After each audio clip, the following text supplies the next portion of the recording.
সন্ধ্যা বন্ধুরা, তনুতীর্থ রান্নাঘরে আপনাদের সবাইকে স্বাগত। গরম গরম চায়ের সঙ্গে নিয়ে চলে এলাম কুচো চিংড়ির পকোড়া।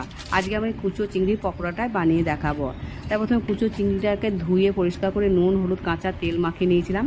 তারপর ওর মধ্যে 2 চামচ বেসন, একটু বেকিং পাউডার, একটু কাশ্মীরি লঙ্কা গুঁড়ো, পরিমাণ মতো নুন, আর পেঁয়াজ কুচি, রসুন কুচি, আদা কুচি ওর সঙ্গে দিয়ে ভালো করে মেখে নিয়েছিলাম। আপনাদের কাঁচা লঙ্কা ঝাল খেলে দিয়ে দেবেন, আর একটু যদি ঘরে ধনেপাতা থাকে একটু দিয়ে দেবেন।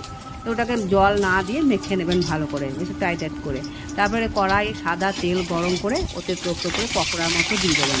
হালকা আঁচে কিন্তু ভাজবেন, খুব আঁচটাকে বাড়িয়ে দেবেন না, তাহলে ওটা ভেতরে কাঁচা থেকে যাবে।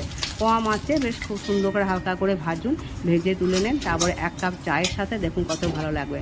আর দেখুন আমি ফাটিয়ে দেখাচ্ছি কত সুন্দর মচমচে ভেতরটা পর্যন্ত একদম খুব সুন্দর ভালো ভাজা হয়েছে, খেতে সন্ধ্যে খুব সুন্দর হয়েছে।